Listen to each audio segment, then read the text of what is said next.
Welcome to the Last in Line podcast, where we discuss faith, hope, and truth in the lives of amazing servant leaders. You are in the right place if you crave purpose and if you hunger for a life of significance. This podcast applies biblical truth to our daily lives, and we pray that you walk away encouraged and inspired. This is the Last in Line podcast. It's my privilege to get to know and to welcome Heath Adamson to Last in Line podcast. Heath is a husband and a father, and he is the senior vice president of global program at the Convoy of Hope. He works with communities, and he addresses the root cause of poverty and hunger. He has a Ph.D. from the University of London, and he speaks all over the country, all over the world, universities, conferences, churches, symposiums. He has a vast background in ministry. He just released a book called Hope Breaks Through. This is an interesting book. He discusses his experience in a leper colony. He talks to us about how hope can create a lot of opportunities, can open a lot of doors, can open our eyes to some different things. He really explains how his perspective about how transformative hope is, and being future focused makes it possible for us to work alongside God to affect meaningful change. This message he has is really for people who have been discouraged, who maybe are going through a little rough patch, who know somebody who is, but really how to see beyond your life and put compassion for other people into action is really what this book's about. So it was a very enlightening experience. He has some good insight that maybe I didn't see. Maybe I wasn't. It's a different perspective that I hadn't thought of before. But we get to talk a little bit about Convoy of Hope and the work they're doing. What a great ministry this is. They've distributed more than $2.5 billion worth of food and supplies. They've helped 250 million people. That's billion with a B. And they feed more than 570,000 children every day in schools where they may not have access to that kind of sustenance or to nourishment. It's a very, very worthwhile and admirable cause and ministry. So without further ado, help me welcome Heath Adamson to Last in Line podcast. Heath Adamson, welcome to Last in Line podcast. Welcome to the family, sir. Hey, John, great to be with you and those who are listening. Man, I appreciate you writing what I think is it your third book coming out in May? How many books do we have? It's fifth. Yeah, it's the fifth book, but it's the third trade book. Yeah. Okay. So you are releasing this book later in May, and the book is called, let's see here, I'll get it. Hope Breaks Through, I believe. I'm just going off memory. Hope Breaks Through. That's right. Correct? You have a great memory, sorry, John. I just had it right in front of me, and on my outline, it broke through. It's not on there. It did. I have hope now. You got some pretty cool quotes in there. I like that Mark Batterson came with a seat at the table, which is that's cool. I've been a fan of his for a long time. He's an excellent writer. Yeah, man. So how did you come to meet, or I assume you've met Mark Batterson? How did that connection happen? Oh boy, I'd say probably maybe 12, 13 years ago. We've been in different gatherings together, spoken at different events together over the years. And he's not only he's become a friend, he's been very supportive. But one of the things I absolutely love about Mark Batterson, his writing has impacted my home, it's impacted my life, impacted my family.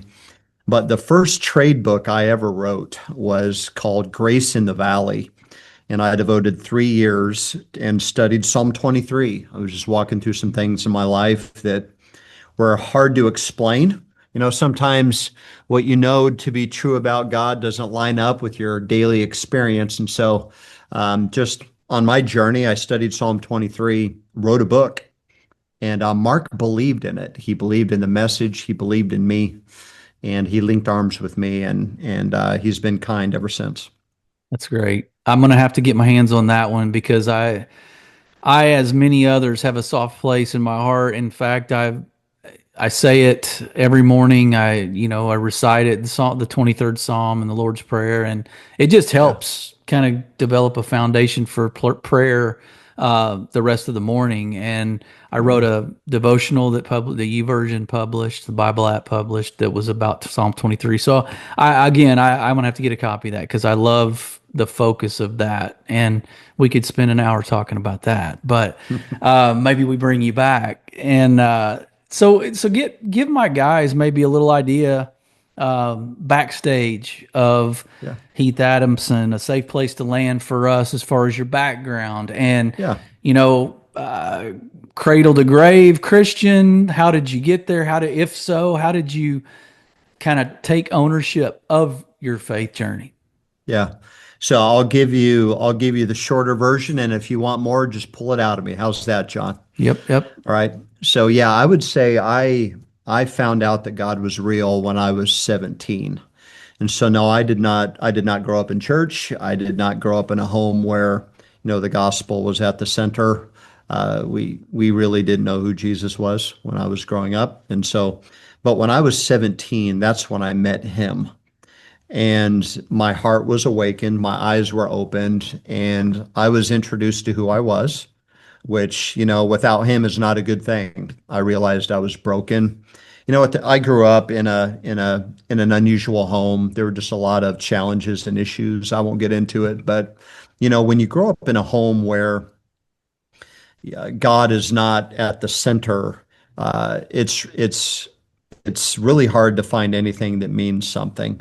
And so we struggled a lot. And so because of my choices and my decisions, by the time I was in junior high, I had a lot of problems. I was a very angry person, had a lot of drug addictions. And so by the time I was 17, I was addicted to numerous substances, just had a lot of issues in my life. And a lot of the friends I had at the time, some of them, passed away prematurely early because of the decisions they were making. Some of them are, serving life sentences in prison. And I just happened to take a different path. And, the only difference was is I said yes. Jesus said, I stand at the door and knock. And when I was 17, and if I could put it this way, he knocked on the door of my heart. I think you know what I mean by that. Mhm. I dared to open the door. And when he comes in, things change. And my life profoundly changed. So I experienced a lot of freedom immediately. All of my drug addictions just went away. And I fell in love with them. And so that was the beginning. And so that was 30 years ago. And so that's how I met him. Uh, I mean, there was a level of maturity that it most likely and humility that it took to step in to that and lean into that, given what you had come from and the lifestyle you were living. So sometimes we get to a place where we have to get to the end of ourselves, which it sounds like you did, or you stepped outside and looked back at yourself and weren't happy, and that was the case in my life as well. And sometimes it does take, catastrophe to reel us back in and to have us really fall in love with Jesus and really be sold out for him. So I guess take us through a little bit of some of your professional life as you got to the place you are now. And also as the story unravels and develops here with you, I want you to feel comfortable to go into whatever detail about your upbringing or whatever you feel comfortable with. So don't Okay. worry about the sake of time, but I want you to be comfortable. So I just wanted to qualify that statement. But so when it comes to professionally, did you just kind of jump in with both feet into secular corporate America? When did you know that sort of ministry was going to be your direction? Yeah, yeah, great question. I would say, I really didn't know what ministry was when I was 17. All I knew is, God is who he says he is, and people are broken. And I realized that profound change that took place in my life. And I just wanted to help other people. So, here I am, I'm 17. I'm the first Christian in my ancestry. To my knowledge, people in my family line really didn't go to college. That really wasn't something we did. If I could put it this way, we were a blue collar home, like you got up early, worked really hard, came home, and you were exhausted because of, you worked hard on the job site. And so, but after I met God, I just started to go to the streets, started to, just minister to homeless people. I remember going downtown, people would stand in line to get into the bars, and I just wanted to go up and talk to them about, what God had done in my life. I volunteered in a nursing home on Sunday afternoons. The young lady I ended up marrying, some of our hottest dates were to nursing homes. And I would wheel all of the residents down to the cafeteria. And back in the day when we had cassette tapes, play a cassette tape because I'm not musical, and we would listen to music for 20 minutes, and then I would give a devotional. Had absolutely no formal training in the Bible. I just knew who Jesus was, and I wanted to talk about him. I volunteered in homeless shelters, did the same thing. Group, I remember about 110 men who were homeless, many of them vets, many of them struggling with addiction, some of the trauma they experienced from their time in combat. Their lives had fallen apart. The chaplain of this homeless shelter gave me a shot, and here I am. I'm 17, leading devotions with these guys, sit down and have a hot meal together. So I didn't know what ministry was. I just knew that people are broken, people are hopeless without him, and I wanted to make a difference. And so, I used to roof houses. I framed houses, worked in construction for a few years. But my wife had a great job in the corporate sector, and I ended up quitting my job. I was a file clerk in an office and quit my job and became a volunteer youth pastor at a small church in rural Iowa. That's where I grew up. And, my wife paid our bills. She had insurance benefits. And I just was doing everything I could to somehow express what God put in my heart, which is, the solution to every problem anybody is ever going to face.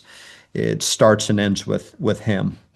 And so I was a youth pastor, served in the local church for about 8 years in various roles, served in denominational leadership, both at the state level, national level, global level for about 15 years, and joined the Convoy of Hope team 8 years ago. Wow. Now, I would be remiss not to mention what I saw about your encounter with a leper colony. Yeah. I probably just plugged that in right with no context whatsoever, but I have to see where did that fit in? Did that come after you joined Convoy of Hope, or was this some other awakening experience you had? Yeah. The first encounter I ever had with a leper in a leper colony, it was right before I joined the team at Convoy of Hope. And I was in Southeast Asia in the middle of nowhere, in a hard place, a place filled with hopelessness. And this is where, as I began to think and pray about the concept of this book, I would say this is where God began to reintroduce me on my journey to what hope really looks like. So I'll never forget it. It was like yesterday. We walked after this huge steel door, it was painted green, was opened. We walked in, and I remember the experience was overwhelming because I had been in a part of the world, it's one of the poorest places on earth, where, you walk down the streets and literally you'll see people who are, they're starving. They have no food to eat, utter palpable hopelessness. It's a part of the world where you really can't get there unless you know where you're going and unless someone who lives there has the ability to get you in. And so I walked through this steel door into what's called a leper colony. And these are individuals who have been quarantined. They are not allowed to function in society because of their potentially highly contagious or incurable skin diseases. I don't know if you've ever come in contact with a leper, but I remember it was traumatizing for me. And I write about it in the book, but this is where I began to realize what the God of hope is really like. Because I remember there were a few dozen lepers who noticed us as we walked in. I was there with someone else, and they began to walk towards us. But one particular leper walked very fast. And as he approached me, I noticed that the extremities of his body had been eaten away by the horrific skin disease. And if you come in contact with someone who has leprosy, a severe form, typically they're missing the tip of their nose, their fingertips, parts of their ears, because it just eats away at their extremities. And their body emits a fairly strong odor. And it's very difficult to look at someone who has a severe case of leprosy.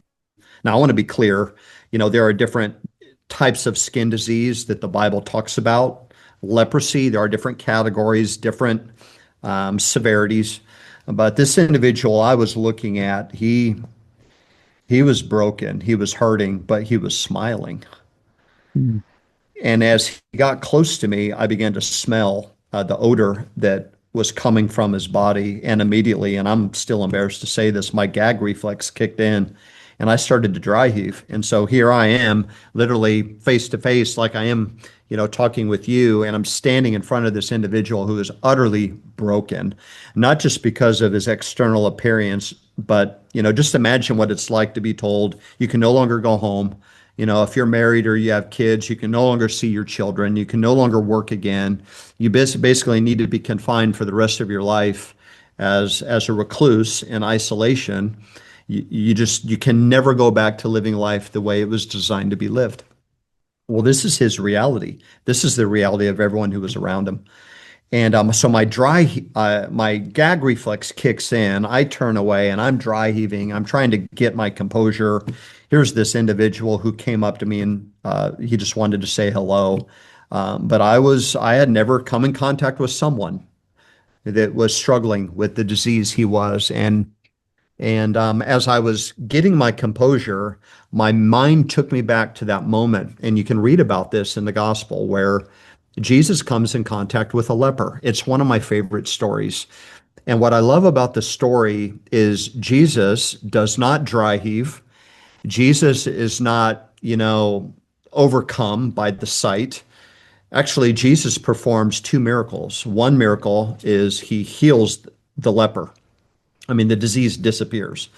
But the second miracle that I see Jesus perform, it's more subtle. Jesus reaches out and touches the person. Now, we know that according to what Scripture teaches, you were not supposed to touch a leper. As a matter of fact, you were not supposed to come in contact with someone who had leprosy. There were various reasons and various laws. But Jesus not only healed the leper, he touched the leper. And now fast forward, as I'm literally face to face with this man who has leprosy, I'm remembering this, and it dawns on me, Jesus had a very different response to a leper than I did. I got my composure together, I stopped dry heaving, and I did what you would do. I got myself under control, and I reached out, and the leper reached out, and we gave one another a hug. And I would say, as I was hugging him, I prayed, God, just heal this man. Take away this man's brokenness. And after I hugged him, he was still leprous. But I put it this way in the book, another healing took place. Healing took place, obviously, in him, because I guarantee very few people hug this man. But a healing took place in me. And that's where God began to reintroduce me to what hope is like. And this is what hope does.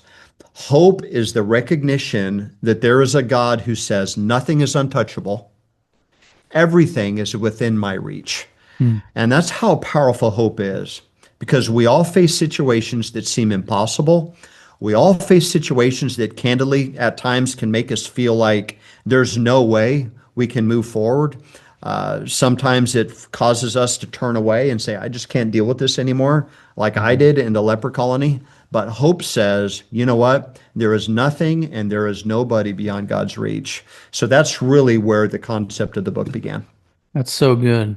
Yeah. And I bet we would have got there eventually, but that part of your bio kind of stood out to me. So I wanted to dig in a little deeper, but you said something a little bit ago, about your evangelism, journey, how you just kind of wanted to stand on the corner and just talk to strangers about Jesus. And I wonder, it got me thinking, I hadn't planned on talking about this, but when it comes to evangelism and the folks that might be listening who disqualify themselves, now that could just be a kind of a scapegoat and an easy way excuse out of trying to put forth the effort. But for those that really are concerned about, maybe they don't have the gift of evangelism or they don't feel qualified, I go back to the scripture in Revelation that talks about we overcome by the word of the blood of the Lamb and the word of our testimony. Now, you had a pretty extreme testimony from drug use and addiction and whatever else was going on. What about those guys that are listening that don't necessarily have a train wreck of a past? Yeah. So the Yeah. word of our testimony may not be as attractive to share from a ugly standpoint. Does that make sense? To kind Of of the course. rags to riches story. So help somebody maybe that struggles with that. Yeah, I would say I think that word testimony is important because what is the testimony of? The testimony is not all of the bad things we've done. Mm-hmm. I think one of the mistakes we make is we assume we have to make all of these horrible decisions before we can recognize how merciful God has been to us. But the reality is, and I understand we've all had different experiences. Some people grew up in very abusive homes. Some people grew up in homes that were safe and loving. Some people know what it's like to go without food and clothing and water for a while. Other people, their parents or maybe they themselves paid cash, for an elite college education. We all have different experiences. But at the end of the day, we are all fallen and we are all broken. So I think the testimony is not necessarily about all of the bad things we've done. Instead, the testimony is about the fact that, there is this God who knows us, Mm-hmm. and that is what's mind-blowing. What's mind-blowing is not necessarily that I did some of these bad things and then God helped me change. No, the testimony is, who am I that God is mindful of me? That the Lord of all of the earth would, to quote the song, care to know my name, right? So one of the ways we overcome by the blood of the Lamb and the word of our testimony. This is what you talked about. The blood of the Lamb is what he has done. The word of our testimony should not be all the stuff we used to do. Mm-hmm. The word of our testimony should also be what he's done. If you want to give somebody hope, it's not very effective to talk about all the bad things, right? If you want to give somebody hope, talk about the fact that, hey, tomorrow can be better than today. Talk about the fact that, you know what, you may not be able to relate to me in my struggle, but there is a God who can relate to you in yours. You've heard it this way. If you want to train somebody to identify counterfeit money, you don't study counterfeit money. You study real money. That's how you pick out a fake. Mm-hmm. So if we're going to focus on anything, let's not focus on all of the bad things we did or focus on all of the bad things we didn't do, which means we don't have a testimony. Instead, let's all focus on the same thing. And the same thing is mercy and grace. That is our testimony. I used to speak in a lot of university campuses, a lot of youth events, a lot of arena and stadium events, and I would get asked that question all of the time. When I would unpack in greater detail my past, and I've been very brief today on the show because I know there's some things you want to talk about. But when I would unpack it in greater detail, and I do talk about it in Grace in the Valley, and then one of my other books, The Sacred Chase, people would ask me that question, John. Hey, you did all of those things, but I grew up in a great home. I never struggled with some of the things you struggled with. I've actually had a great life. I feel like I don't have a testimony. And what I say is this: you have the best testimony because you don't have the baggage I had. You don't have to deal with the consequences some of us still deal with. Just because you're forgiven doesn't mean the consequences disappear. So I want my children and my grandchildren to have the greatest testimony, which is I never had to go down that road. I never even had to do those things because I found that there's a better way to live life, and I made that choice and I stuck with it. To me, that's the best testimony you can have.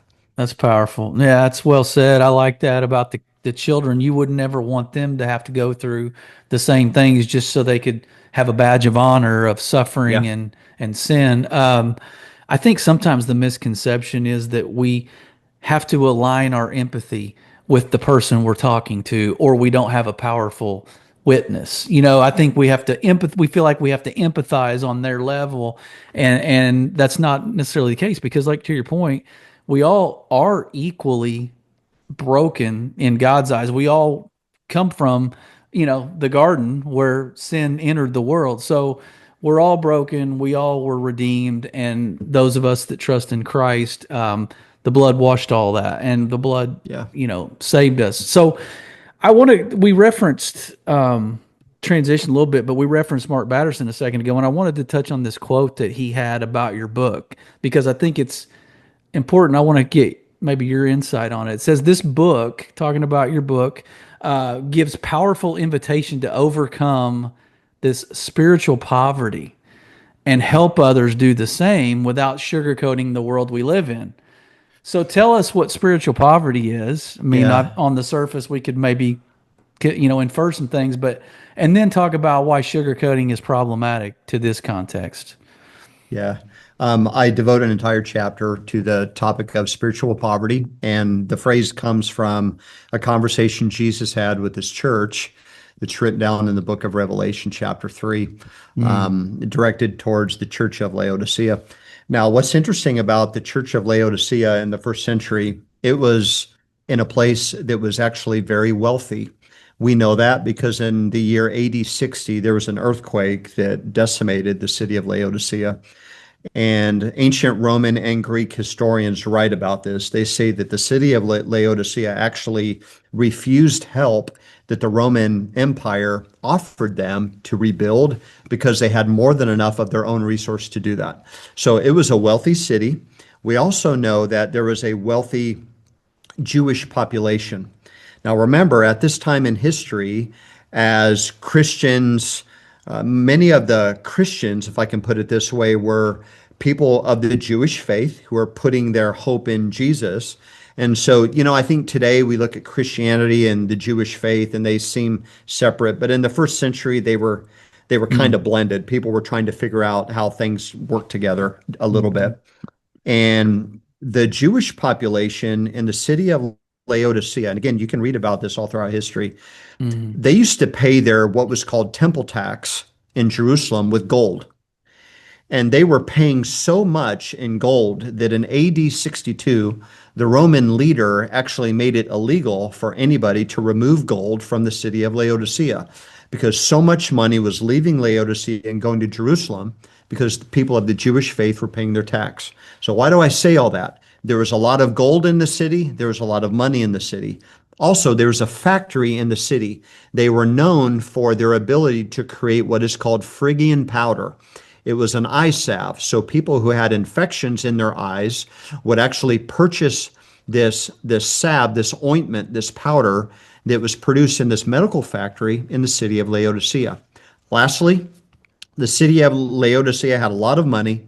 They had this lucrative factory, but they did not have a good water source.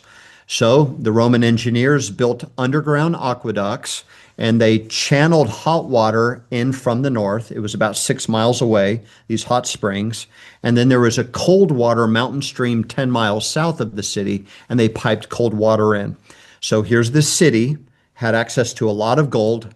They had a factory that created medicine for eye infections, and then they were known for having a lack of water, and they did everything they could to have access to clean water. Jesus comes and he communicates to the church in Laodicea, and you read about it, especially in verse 15 through 17. What does he say? He says, "You are lukewarm." Yeah. A reference to water. He says, "You are poor and wretched." He's talking to a group of people who have access to a lot of gold and a lot of money. And Jesus says, "You're poor." Now, in the Greek New Testament, that word poor means two things. It means destitute, and it actually means spiritually poor. It's a fascinating word. It's not talking about economic poverty. It's not saying you don't have enough money to buy milk and bread, which I know some people today are struggling to find money to pay for groceries. He's saying, no, there's a poverty deep inside your heart that's a lot deeper than you just don't have money. So he confronts them. He says, "You are blind, you are wretched and poor." And then Jesus talks about them being lukewarm. What is he doing? He's using an example, multiple examples from their society, from their culture, to communicate a truth. And the truth he's communicating is spiritual poverty. And then Jesus says, listen, I'm standing at the door and I'm knocking. Now, think with me for a moment here, John, because I think the majority of us have heard maybe a pastor teach on this passage. We've read it. Some of us have devoted it to memory. And there are a few truths that are abundantly clear. Jesus is saying, hey, you know what? Right now, your spiritual temperature, it's lukewarm. I would rather have you be hot or cold. What's he talking about?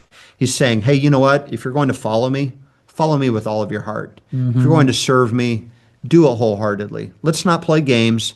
Let's not play church games. Don't pretend to love me if your life doesn't line up. Hey, if you're going to do this, let's be real. Let's be authentic. If I could put it this way, I know a lot of the listeners are men. Hey, let's just be courageous. Let's just do this. But Jesus is also addressing something beyond their lukewarm spiritual temperature. He's addressing poverty in their heart. And what is his solution? And this is where hope comes in. Because Jesus says, I stand at the door and knock. And if you open up the door, what does he say? He does not say, if you open up the door, I'm going to come in and tell you everything that's wrong with you. He doesn't say, if you open up the door, I'm coming in, I'm flipping tables, and it's over. He says, hey, if you open up the door, I'm going to come in. We're going to have a meal together. Yep. Now, we know that in the first century, when you sat down at a table with a rabbi, which we could say Jesus was a rabbi, if you sat down at a table with a rabbi, there was a reason for that. Sometimes they would spend 2 or 3 hours sharing a meal. They're not just eating ribs and macaroni and cheese. They're actually taking their time, having a conversation, and trying to become better people at the end of the meal, right? So what Jesus is saying is, listen, there's a poverty in your heart, and the only way to address that is if you invite me into your life and let's spend some time together. Yeah. And the product of us spending time together is that spiritual poverty is going to be taken care of. That's what I talk about in the book. So when Mark Batterson talks about spiritual poverty, I'll put it this way. And again, this was a quote that he generously offered for the book. Hopelessness is a form of spiritual poverty. Because when we give up hope, really what we're saying is the God who created the universe does not see me. Yeah. The God of the universe no longer cares, but he does see you. He does care. And because of that, you can always have hope. That's good. And I'm going to steal my own thunder because at the end I was going to bring this verse up, but it's one of my favorite verses with as far as hope, aligning with hope. It's in Romans 15:13 where it says, "May the God of hope fill you with all the joy and peace in believing, so that by the power of the Holy Spirit you may abound in hope." So there's a spiritual connection with the hope that is in Christ. Now I want you to do me a favor. Again, way off the beaten path here, but man, I love what you're talking about here. So, and it does relate to the book, but distinguish between the Sermon on the Mount and he says, "Blessed are the poor in spirit." Is he talking about the same kind of poor in spirit that you're talking about? And why are we blessed if that's the case? Yeah. When he talks about being poor in spirit, that would be a reference to maybe an intentional posture of the heart that acknowledges, without him, I'm nothing. Okay, hopelessness exists in the refugee camp. Hopelessness exists in the leper colony, but it also exists in the corner office. It exists on Wall Street. Come on. It exists on the job site where you've got the CEO of a construction company who just signed a $25 million deal, or exists on the oil rig where somebody's making $400 or $500 an hour. Okay, hopelessness, it has no bias. It does not discriminate. It knocks on your door. It knocks on the door of the White House. It knocks on my door. It knocks on everybody's door. What's interesting is Jesus says, "Blessed are the poor in spirit." He's acknowledging that if your eyes are opened and you realize, without him, I'm nothing, there is a humility and a meekness that should come. And once we humble ourselves and in meekness, we begin to approach life like this. hey, you know what? I'm not going to make the same mistake they did in Revelation chapter 3. I'm not going to be, and again, I'm quoting what Jesus said. He said, you are wretched, poor, blind, and naked. But then he doesn't stop there. He says, and you say that you have need of nothing. So one of the main mistakes they made in the church of Laodicea is they had an inaccurate self-awareness. They were broken and they didn't know it. They were blind and they thought they could see. But in Matthew, when Jesus is talking about being blessed when you're poor in spirit, it's acknowledging, you know what, without him, I am nothing. But there's a blessing that comes in that. So yeah, being poor in spirit is different than spiritual poverty Yep. in Yep. my estimation. Yeah, that's good. Well, I know folks take things at face value, and so when sometimes we correlate things that shouldn't be correlated. So I want to Oh maybe yeah. draw the line in the sand there. That's Thanks, good. John. In the second part of that quote of his, and we're going to talk about, because your book is very intentional in what you're wanting to empower the readers to be able to do, and I have those broken down, and I'm going to I'm going to ask you to maybe flow on some of this stuff in some sweet spots that you feel like you could really deliver a blow there, with some of these bullet points. But I do want to ask in regards to the sugarcoating element of that quote. Talk to me about the Little C Church and your thoughts on, are we lukewarm, to your point earlier, as a whole, aggregately? Yes, there are some that are spot on and they've got the bullseye zeroed in, but talk about maybe the sugarcoating element as it relates to the Little C Church and the pulpit. Yeah. I think that whether or not you're in a Sunday morning service, or whether or not you're reading a book, or you're listening to a podcast, or you're driving around the road by yourself, I think there's a danger of becoming too familiar with Jesus. There's a danger there. There's a danger in getting used to his goodness. There's a danger in learning the right language and learning the right things to say and do. But, Jesus makes this statement. He says, your heart is far from me. So I think when it comes to lukewarmness, I guess maybe other people would say it's, people who have compromise in their life. I've heard somebody put it this way: you have mixture in your life. I've heard people put it that way. Let's go back to Revelation 3 and talk about sugarcoating for a second. What I love about Jesus is he tells them the truth. He sugarcoats nothing. So he doesn't show up and he says, hey, listen, you guys are having a hard time seeing, and listen, I don't want to hurt your feelings, but you may not be where you're supposed to be. Jesus doesn't do that. He's incredibly candid and loving when he tells them the truth. I think sometimes we forget that one of the kindest, most loving things we can do is tell people the truth. The truth sets people free. There are a lot of people who are enabled to thrive and flourish in their dysfunction because someone is not courageous enough to tell them the truth. I'll give you an example. It would be like me when I was younger. I was a very different person. And when I was addicted to things, and I did whatever it would take for me to satisfy my habit and satisfy my desire.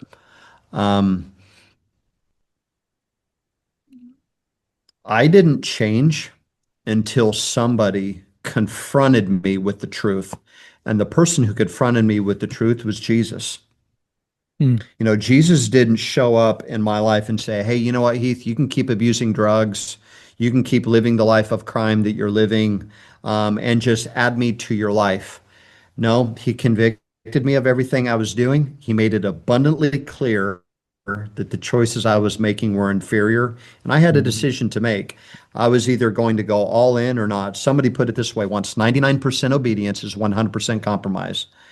So when Jesus comes to the church in Laodicea, he says, hey, you know what? You're wretched, poor, blind, and naked. He tells them the truth. He tells them the truth. He says, this is who you are. But then he gives them hope. He says, this is who you are, but this is who I am. So I think it's important not to sugarcoat anything. In the book, I'm incredibly candid about how some people use hope as a psychological crutch. Some people use, Christian terminology or spiritual language, if you will, to try to spiritualize some of the things they're dealing with. And let's just be truthful. Sometimes we go through hard times and it's because of the choices we make. Mhm. Sometimes we go through hard times and it's because of the decisions other people make. But at the end of the day, if all we do is have hope in something, there's no power there. We don't place our hope in a circumstance that hopefully changes. We must Mhm. place our hope in God. Hope only works if it's anchored in God. And hope is this audacious claim that says a promise made by God is a promise kept by God. That's why hope works. So in the book, I Mhm. talk about how hope must be tethered to and tied to God. Otherwise, it is sugarcoating. Yeah. And people will have this hope that things are going to change, and they won't change. I think it's crucial what you said about 99% obedience is 100% compromise. I may have butchered that, but I think we get really good at negotiating with ourselves, with our circumstances, with a sliding scale of what we call, I guess, obedience, and it ultimately is hypocrisy to a degree. But if we've gotten really good at hiding it, then it doesn't appear that way. And you talk about, I believe, you talk about spiritual or religious cliches, and moving beyond that. So, give us an example, and I'm sure it relates a little bit to what you did touch on there, but what about these religious cliches you're talking about, how you want people to move beyond that into authenticity with God? So where do we get kind of caught in that cliche model? And then is it related to maybe this Pharisaical self-righteousness that we sort of mix in with that recipe? Yeah. Um, oh boy. I would say, there are a lot of people today who are listening, a lot of people who are going to read the book, who have heard probably teaching, preaching, they've read and listened to content about hope, and they probably have the language down. I don't really introduce any new language to people in the book. Really, what I'm trying to do is sift through all of the cliches, all of the language that we can easily use. And sometimes, frankly, God gets lost in all of it. So let's say Mhm. you're going through a hard time. Um, and oftentimes people use hope as a psychological crutch. And they Mhm. just say, hey, you know what? I just hope it's going to get better. And they make statements like, you know what? God's sovereign. God is in charge. Yeah, God is sovereign. I mean, God presides over all of creation. He knows what is about to take place. He knows everything in my heart. But everything that happens in life isn't just something that God is responsible for. I mean, we deal with things in life because of the choices we make and the decisions other people make as well. And sometimes we can just say, you know what, it's going to be fine. God is in charge. That would be an example of a cliche. Well, the reality is God may be, quote, in charge, but that doesn't always mean it's going to be fine for the person who was just abused. Sometimes somebody needs somebody else to be courageous enough to step Mhm. up and say, you know what? Enough is enough. I'm going to help you. I'm going to walk alongside of you, and we're going to get through this together. A lot of what takes place in the world that brings hopelessness and despair, it's not God's fault. And Mhm. it may not be our fault, but it is our responsibility. And Mhm. we have a responsibility to come alongside other people in their brokenness. The last thing they need, I'll share a story with you. I Mhm. remember standing on the streets in Southeast Asia with a father who sold his oldest daughter to buy food for the rest of his family, living in extreme poverty. I've been in places in the world. I've gazed into the eyes of war-shocked refugees. I've held children in my arms who have 2 or 3 days left to live because they're starving. Listen to women who have suffered under the unbearable burden of inequality. I've listened to a father.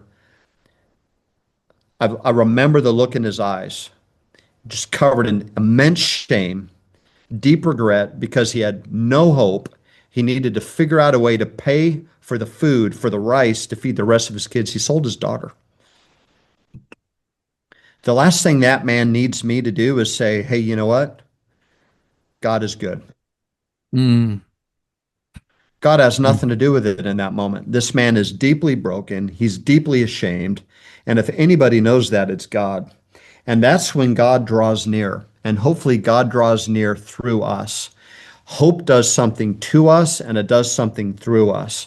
And when we've experienced the hope that only comes from God in our lives, we have a responsibility. And that responsibility is to do the hard work. And if I could put it this way, John, as a follower of Jesus, you do not memorize Jesus, you become like him. And sometimes we memorize these religious cliches and these words come out of our mouth and off of our lips, and they are trite and ineffective. Mm-hmm. Sometimes we don't know what to say, and that's really where hope does some of its most profound work. I stood on the streets. I didn't know what to say to this man who was deeply overwhelmed. He was broken. He was grieving because he sold his daughter and he didn't know where she was. I have nothing to say to him, but I can pray with him. I can do my best to encourage him, and I did that. I prayed with him. The look in his eyes looked a little bit better after we prayed, but there's nothing I can say in that moment to somehow eliminate this man's pain. That's really what I'm trying to get at.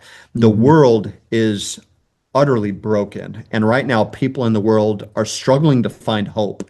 There are people who are trying to numb their pain. There are people who are trying to ignore it. There are some people who are trying to find the reason why.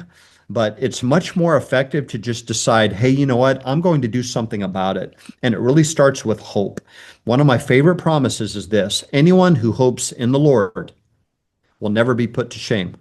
That's what Isaiah says. Notice you don't hope in hope. You don't hope that your circumstance will change. You don't hope that someone else will change their opinion. You don't hope that the economy will get better. No, anyone who hopes in the Lord will never be put to shame. And that's really what I'm trying to get at in the book. Yeah, it's good. And I've had these conversations about hope with other folks over the years. And to me, it always boils down to just a simple English lesson of the verb that hope isn't as powerful as just the actual thing that it is. And so I can hope that tomorrow gets better, or I can have my hope, the thing, in a God who is bigger than and who overcame death, who sees me, right? And he's that big, but he can be that small too. And that's encouraging. And so I want to kind of tie two of these together of some of the things that I was reading about that you were hoping to accomplish with this book and the people who read it in regards to transforming personal pain into powerful ministry.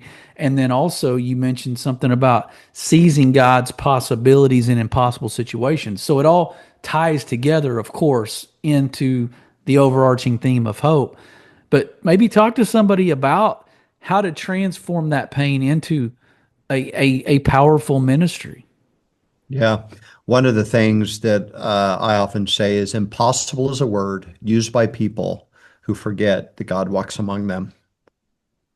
And when you look back over your life, you know, when you're in the middle of the struggle, it's kind of hard. Sometimes God feels far away. Sometimes he feels absent. You mentioned Psalm 23 earlier. You know the verse. It says, he prepares a table for me in the presence of my enemy. Mm-hmm. Where does God prepare the table? He does not prepare the table in the green pasture. He prepares it in the valley. Mm-hmm. And when he prepares a table in the valley, it's only a shadow. It's the valley of the shadow of death. And he prepares this table. Who does he invite? Our enemies. Now, to be clear, our enemies are never a person, but the enemies do have a name. Perhaps the name of your enemy is depression. Yeah. Or addiction, or shame, or spiritual poverty, or whatever, inequality, injustice, whatever it may be. The enemies do have a name. They're never a person because we wrestle not against flesh and blood, but they do have a name. And he prepares this table for me, for you, in the presence of our enemies. And it says later on in Psalm 23, he anoints my head with oil, my cup runs over. So here's the writer of Psalm 23, which obviously David is the one who created the words, uses an example from shepherding that was common at the time David was a shepherd. This is what shepherds would do. Shepherds would anoint the head of their sheep with oil. Hmm.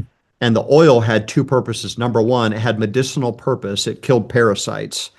There was a thing called the nasal fly that would get up into the head of a sheep and drive the sheep insane. So in the New Testament, in the Gospels, when Jesus was called the Lord of the Flies or Beelzebub, they're calling the Good Shepherd the Lord of the Flies, the Lord of the nasal flies. It was a personal dig against Jesus. So shepherds would anoint the heads of their sheep with oil to repel this nasal fly. And what does David say in Psalm 23? He anoints my head with oil. Now, at the time, there was this custom in hospitality among shepherds. Shepherds, when the sun would set, they would look around and find someone else whose campfire was burning. And they would walk up, the two men, because it was the men were always shepherds. The men would walk up to one another. And let's say you walked up to me and you were getting ready to set up camp for you and your sheep and those who were traveling with you. You walked up to me, and this was the custom of hospitality. Without saying a word, I anointed your head with oil. And that oil I anointed your head with had two purposes. Number one, it killed head lice. But secondly, it covered over your body odor because you've been wandering around the desert for days as a shepherd, and there's no Axe body spray, there's no Old Spice, you haven't been able to take a shower, okay? So I anoint your head with oil, and then we sat down and we shared a meal together. And at the end of the meal, as the shepherd, here's what I did to you. I walked up to you, and without saying a word, you knew what was about to happen. This was custom. You held out your cup. And if I filled your cup up halfway, it was my way of saying, you know what, John, I really enjoy spending time with you, but you should be going. But if I filled your cup up to the top, it was my way of saying, I really enjoy the conversation with you. Why don't you and those traveling with you spend the night? And in the morning, we'll share one more meal together before we go our separate ways. What does David say in Psalm 23? You prepare a table for me in the presence of my enemies. You anoint my head with oil. My cup overflows. He doesn't fill up our cup halfway. He doesn't fill it to the top. He anoints my head with oil. My cup overflows. So here's the point. The point is sometimes when we wander through the valley of the shadow of death, we can feel like our enemies are attacking us. But I want to change your perspective a little bit. Maybe, just maybe, it's not an attack from a spiritual enemy. Maybe it's an invitation from our Father to sit down at a table and feast with him. When you take some of the most painful moments of your life, those moments when we walk through the valley of the shadow of death, we felt alone, we felt isolated, maybe even we felt like God wasn't there. This is true for you. This is true for many people who are listening. We look back on our lives, we realize, you know what? I thought that was the valley of the shadow of death, but I found a seat at the table. And God brought me through that, and God was faithful. That's how you take your personal pain and turn it around into powerful ministry. One of the best things you can do, one of the best things I can do, when somebody is going through a hard time, doesn't necessarily mean we have to answer every question they have. We're never going to have the answers. It doesn't mean we can solve every problem. We're not big enough to do that. But what we can do is we can come alongside of them and we can say, hey, you know what? I don't know where you're at necessarily, but I know where I've been. Let me share with you what happened to me. So this is how you can turn those painful moments, whether it's losing a job, difficulty in a marriage, abusive childhood, maybe it's struggling with depression, maybe it's just feeling like you're a complete failure as a husband or as a father and you've made mistakes. It's, hey, you know what? Things can change. Things can get better. And when we've experienced those breakthroughs as hope breaks through, we share those breakthroughs with other people. Hebrews 11 says this, faith is the evidence of things hoped for. Hope is powerful. And without hope, it makes faith impotent. So hope is not just something we have. Hope is not passive. It is active. It is powerful. And when you take hope and you pair it with faith, it not only breaks through, but it causes things that used to be dead to come alive. So that's, sounds like I definitely need to get that book you wrote about Psalm 23 because, man, I love that conversation. When you put a lot of color around the anointing head with oil and the cup overflowing. I want to ask for somebody in that place right now, maybe land the plane, that gets really practical and where they can apply it into that real time moment. Is it just simply acknowledging what's happening, understanding, look, God prepared a seat at the table for me in this time, for this time, and he brings the oil. He brings Yeah. he overflows the cup. This is what it looks like. Like, how practical can you get whenever all hell busts loose in your life? Yeah. And to be fair, I'm 47. Listen, everything in my life is not perfect either. So I face challenges just like you do. Yeah. But here's something I say to myself all of the time, especially since I really started to write this book. I will say, hope does not deny the existence of reality. It Yeah. just refuses to be controlled by it. Hmm. So hope says, hey, you know what? Right now, this is hard. Hope does not say, oh, everything's fine. I think it's important to be real and candid and acknowledge when things aren't going well. One of the worst things we can do is ignore reality. Sometimes Mhm. life is hard, and God doesn't expect us to be superhumans. God doesn't expect us to be strong all of the time, especially as men. I know the majority of your audience is men.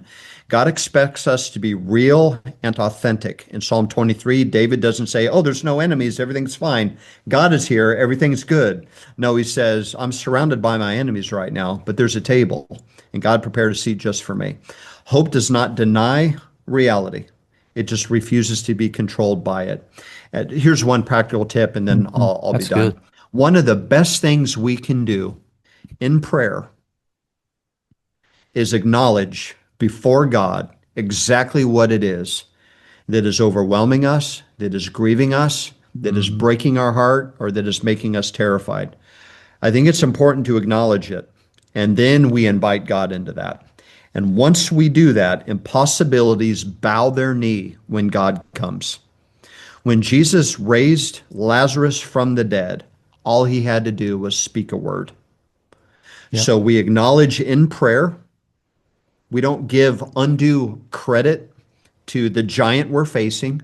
When David took down Goliath, he didn't say, oh, there's no such thing as a giant. He acknowledged there's a giant right in front of me. But David knew where to go. He went to the river. He knew exactly what he was going to do. I'll pick up 5 smooth stones. That's what we do. Hope acknowledges reality without being controlled by it. If I could give the listeners a Good. gift, John, it would be this. Dare to believe that when you pray, God listens. And dare to believe that when you pray, God does something. Mm.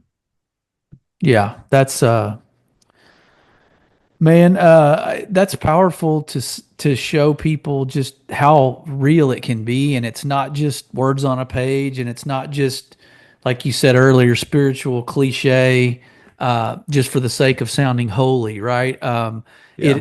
It literally is there for us to actually execute and activate our faith in those moments, because it says he doesn't leave or forsake us, right? And so we're called to be courageous through those moments, and he promises that we're going to have those. I think, and maybe you want to speak to this real briefly before I let you, maybe, or ask you to get into some Convoy of Hope work that you're doing. But I just think I just lost my train of thought. But how do we, why, when the Bible says consider it all joy, what does that look like? Or give us an example in your life where you've walked this James 1 out of trials are inevitable, but I'm not going to be surprised by them. That's what I was going to say, was how do we Yeah. become less surprised and less impressed by our trial? And then how do we find joy in the midst of that?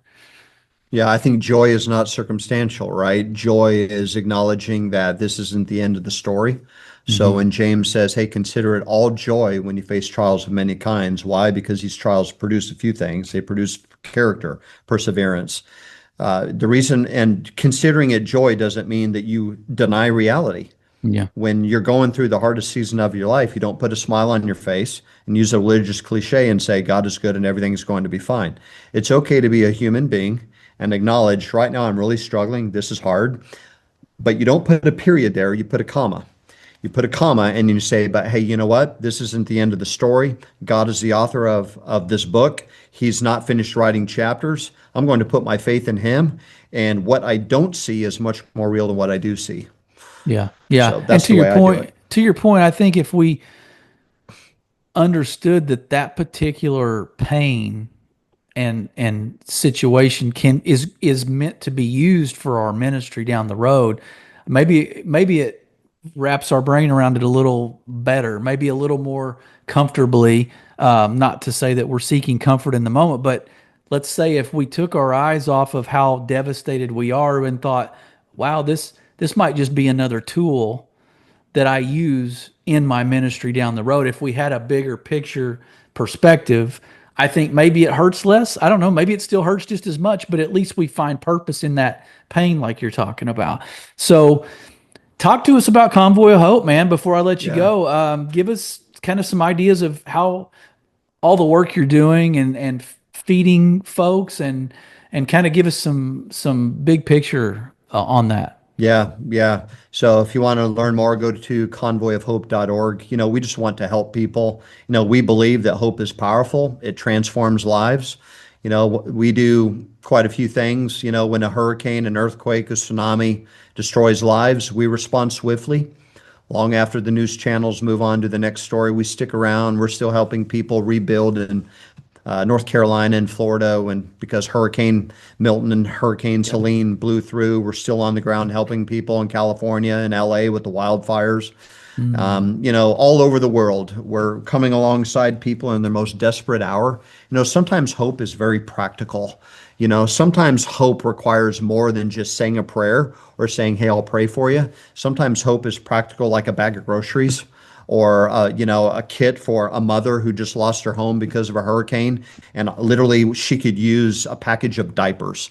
Yeah. So last year we've served tens of millions of individuals.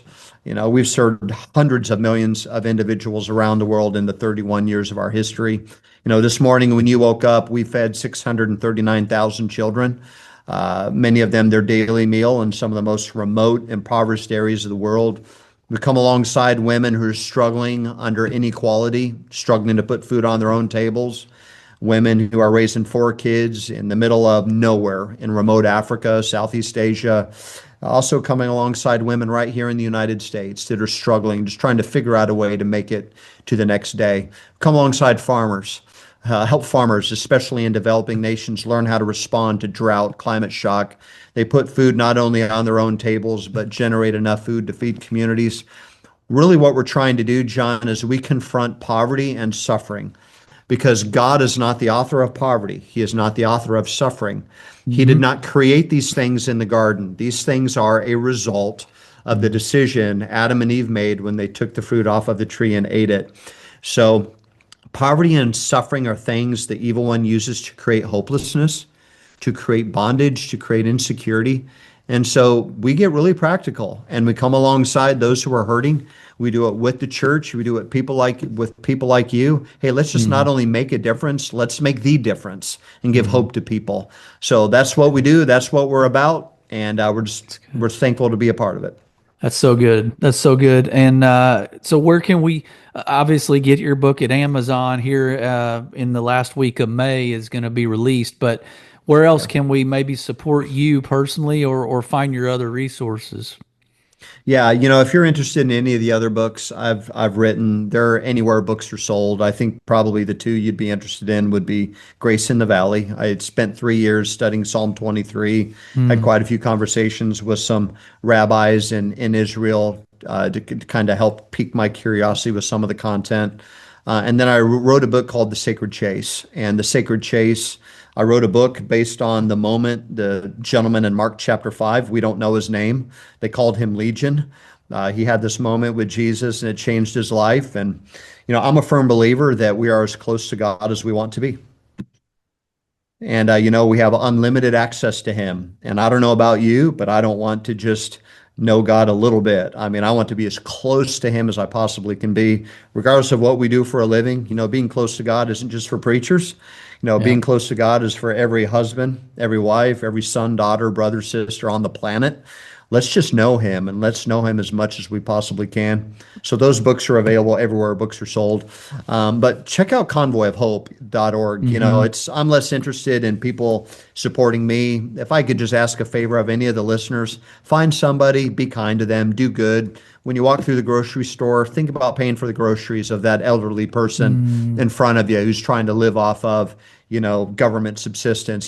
See the single parent pushing the cart through the parking lot with 4 kids, offer to help her. If you see a vet, don't underestimate what veterans from our, military are going through. See a firefighter, a police officer, say thank you.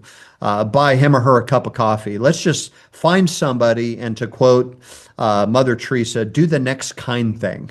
Yeah. And that's how you can help. Yeah, we'll transform the world through kindness by giving them hope. That's right. And gestures like that are elucidating the concept of hope in real time.